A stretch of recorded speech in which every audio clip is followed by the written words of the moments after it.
Hello everyone, welcome back. Suppose I want to add two numbers, 2 and 3, obviously I will get 5. So, what I am doing here, I am adding two numbers and we say addition is a mathematical operation.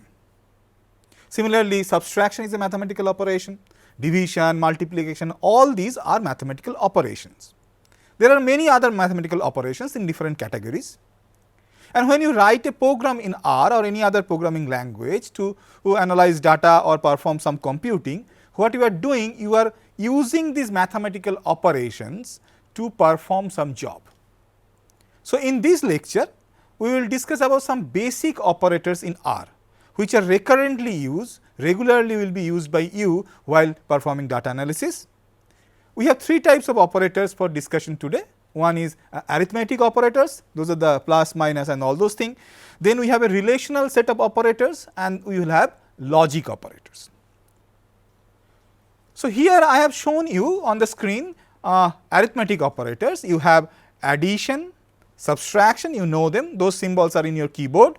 The star sign that is in your keyboard is actually the multiplication, the slash is for division, and this caret is for exponential. Suppose you have to write something to the power something, you will use that, and these two sequential percentage symbol, if you use, it will be considered as a modulus, and if you use one percentage symbol after along with one slash and percentage symbol, it will be integer division.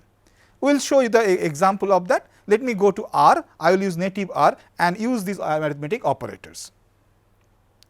So, I have my R console here.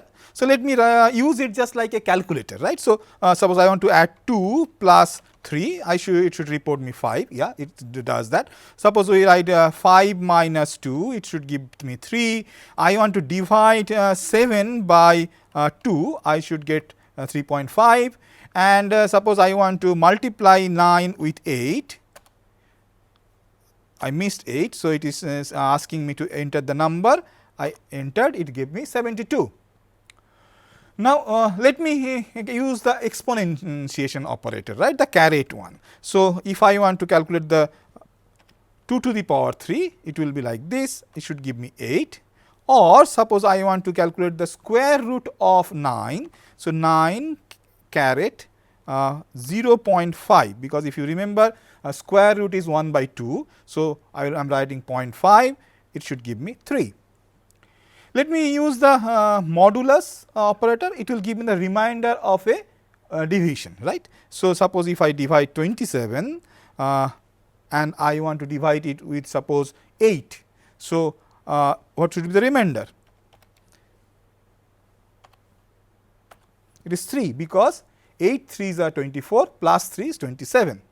Now, if I want to take the only the integer part of the result of division, I can use integer division symbol. So, again I will use the same thing 27 a percentage sign slash percentage and 8. So, I get 3 because 8 3s are 24.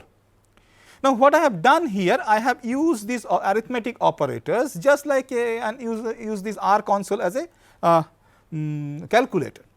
But you must have seen that when we are discussing algorithms of data analysis, we are using algebra, right. In algebra, we sum x with y, two symbols. So, let me try whether it works here or not. So, x plus y, enter. R is telling me there is an error. The error it is saying is object x not found. The problem with R is that it cannot understand this type of symbolic thing directly. So, you have to assign some numerical value to each of these symbolic variable. X here is a symbolic variable, y is a symbolic variable. So, I have to assign some numerical value to this individual variable x and y. So, how can I assign it? Assigning is very simple. Suppose I want to assign 10, number 10 to the x, right. So, I will write the variable name x and then I will use this less than symbol, then dash. So, it will be a arrow, the arrowhead is pointed towards the variable, and on the tail side of the arrow here I will write the value that I want to assign. So, I have assigned 10 to x. Now, if I print x, you can see R is telling the value of x is 10. Similarly, suppose I assign y, again I write a arrow using the less than symbol and dash, and now I assign 13 to y. So, y will become 13. Now, if I print y, I should get 13. Let me. So, now R knows that x is actually 10 and y is equal to 13. Let me clean the console. So, now if I sum x and y, so I want to sum x with y. Now, R can work. So, R knows now that x is equal to 10, y is equal to 13. So, summation of x and y, it is doing arithmetic operation of addition, because I have used the addition symbol there. So, it has added and given me 23. So, usually when you are writing a code in R, you have to assign variables with certain numerical values. Some arithmetic operations like exponentiation to get the square root can be performed using inbuilt function in R. What is a function? Let us explain it in a very simple way. In mathematically, a function is something which takes some numerical values and throws out something, isn't it? So, if you say y is equal to x plus 3, that means x plus 3 is the function of x, and now if you put x equal to 2, my function output will be 2 plus 3, 5. So, a function will take something as an input and it will spit out as something as output. Similarly, in computer languages, in almost all languages, we will have some functions, either some inbuilt function or you can create functions. The advantage of these functions is that you can give them some input and it will do some calculation and throw out some output. So, similarly, in R, we have a function called sqrt, and then you put a round bracket, right. This sqrt is short of square root. So, sqrt function will give me square root of a number, and I have to put the number as an argument. We will write it like this, we will put the argument inside the round bracket. The argument must be some value or some variable which has some numerical value, right. So, for example, if I want to calculate the square root of 9, rather than using the caret symbol to calculate square root, what I can do, I can write sqrt square root function, and then I put the value 9. I want to calculate the square root of 9. So, that is the argument, and R should be able to calculate that, and it gives me 3. So, square root sqrt square root is an inbuilt function to easily calculate the square root of a number. Similarly, suppose you want to calculate log of a number, very frequently you may have to calculate, right. So, you have an inbuilt function log, and it by default calculates the natural log ln, right. So, we know that natural log value for 2. So, let me calculate that. So, again you can notice here log is the name of the function, and then in the round bracket I am putting the argument. So, it should be able to calculate, and it has given 0.693, 1472, and you must be knowing this value. Now, you want to calculate log with a specific base. That is what you frequently may be doing, right. You do not want natural log. So, in that case, this same function can be used, but I have to add another argument inside that round bracket. How should I do that? So, suppose I want to calculate the log of 100 base 10. So, I will write log, the name of the function, then in the round bracket I will put 100, this is the first argument, because I want to calculate the log of that, and I will put the base is 10. So, I am asking R to calculate log of 100 base 10, and it is 2, because you know 10 to the power 2 is 100. So, log of 100 base 10 should be equal to 2. Now, the people who developed R has made our life easy. They have created a function specifically for calculating log with base 10. So, in that case you do not have to specify the base also. So, that is called log 10.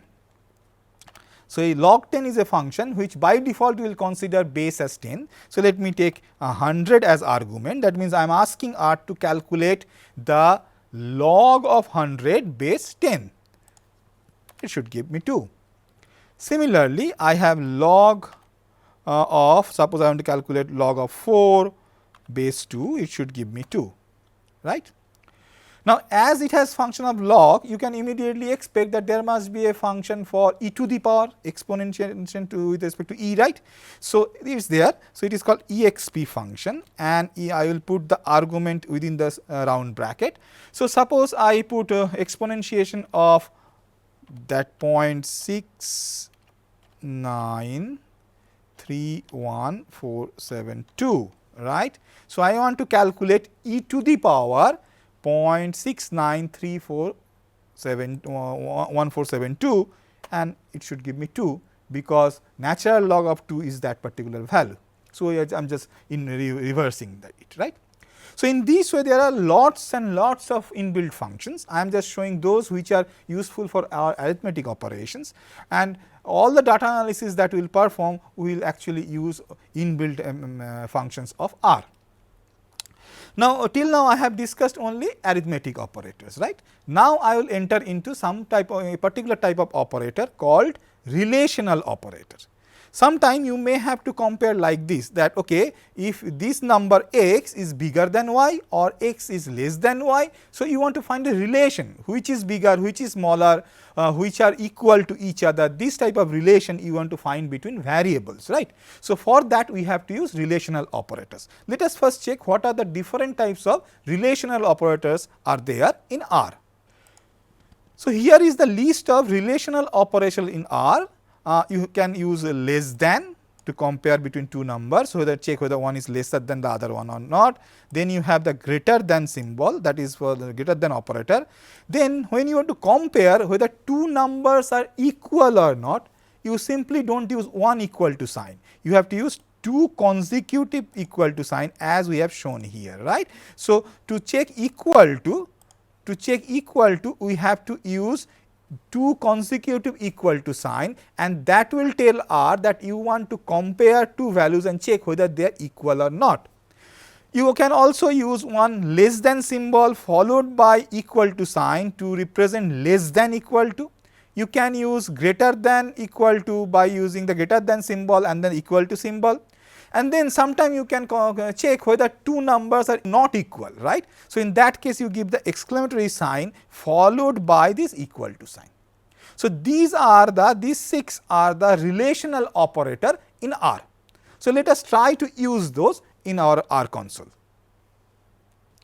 So, let me print the value of x and y first. X is 10. We have assigned that earlier, and y is 13. I want to check whether x is bigger than y or not, right. So, what I will write, x bigger than sign and y, and if you now press enter, R is telling it is false. That is true, because x is 10, it cannot be bigger than 13 and y is equal to 13. Then suppose I want to check whether x is equal to y or not. So, what I will write? I will write x, then I will put 2 equal to sign, not 1, mind it. You have to use 2 consecutive equal to sign, then only R will understand that you are using a relational operator. So, x equal to y, and then if you press enter, it says false. That is true, because x is not equal to y, x is 10, y is 13. Similarly, if I say okay, x is less than y, now it says true. That is true, because 10 is smaller than 13. Or if I say x exclamatory sign then equal to, that means I am saying x not equal to y, you guess it, what we will get? We should get true. So, in this way, when you are writing an algorithm or code in R or performing some analysis using R, we may have to use this relational operator to find relation between different variables. This brings us to our third type operators that we will learn in today's lecture. What is those? That is called logic operator. let me show you what are the logic operators and how they are, what is the meaning of those, and then subsequently I will show you how to use them. Here I have listed 3 logic operators in R. This AND symbol that you use very frequently in short is actually called element wise logical AND. I will explain what do I mean by that. And then this pipe symbol, this vertical line that you have in your keyboard is used for element wise logical OR, and this exclamatory sign means logical NOT. So, I have 3 operations AND, OR and NOT. So, what do I mean by AND? Suppose I have 2 statements A and B. I have 2 statements A and B, and when A is true and B is also true, this is a situation, and then if I write A and B, the output should be true. So, this table that I have shown here is called truth table. Now, as per this truth table, if suppose I have considered A is true, the statement of called A is true, whereas the statement B is false, then if I say A and B, then my output should be false. Whereas a false and true gives me false, and a false and false give me also false. The next table that I have shown here is the truth table for OR. A is one statement, the first column, B is the second statement, third is A or B. You can see this pipe symbol is there, which is logical OR in R. So, when both A and B are false, when both A and B are false in the last row, A or B will give me output of false, because either of this is false. Whereas, when A and B both are true, then A or B should give me true. A true, B false, when I will combine them using OR, I should get true, because either of them is true. And again, when I say A is false or B is true, then my outcome of this OR operation is true. The third table that I have shown here is for NOT. You have already seen the use of this logical NOT when you say not equal to. In that case, you have this exclamatory sign followed by equal to, right. So, by that exclamatory sign you are saying not, and then you have given equal to sign, that means the machine understand this is not equal to. So, in this way you can convert false to true, true to false, something like that. So, let us do that, test that in R, how we do that. Suppose I write a statement x is bigger than y. I know x is smaller than y, right, because x is 10, y is 13. So, in this case x bigger than y should give me false, and now I combine that with using an AND operation saying x equal to y. So, let us see what I have written here. I have first written x is greater than y. So, this is my first relational operation, and then I have given an AND symbol, and then I have written another relational operation I am doing here, x equal to y. So, the first relational operation x bigger than y, this should be false. Similarly, after AND I have also a false statement. So, I have 2 false statements connected by a and what should I get? I get false, because false and false should give me false. Let us check this another thing, x not equal to y and I have x less than y. So, now I have 2 statements. The first statement is x not equal to y, x is 10, y is 13, obviously they are not equal to. So, this first statement is logically true. Then the next statement connected by a AND symbol is x is less than y, that is also true. So, what I have here true and true. So, what should be the output? Output should be true. So, this is how you use a AND symbol, AND operator, like logical AND operator. Now, let me use the OR operator. So, again I will use x is bigger than y, right, or I am saying x is not equal to y. So, the first statement before OR is x is bigger than y, it is false, because x is 10, y is 13. After the OR I have x not equal to y, so that is true. So, I have false or true. So, what should I get? I should get true, because a false statement or a true statement should give me result as true, right. That is what our truth table said. Let us try again for another one. So, suppose in this case we write x is bigger than y or y is equal to x. So, both the statement x bigger than y and y equal to x are both are false, and I have connected them using a OR operator. So, false or false, it should give me false. That is simple to use this operator. You can also try to use not operation. For example, if I say not x less than y, let us see what happens.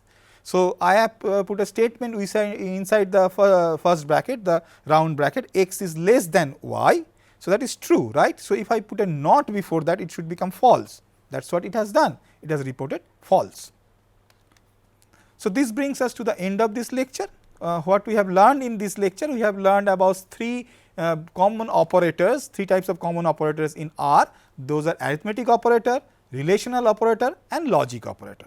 Most of the algorithm, most of the code that you will use in R will use all these operators and perform the computation.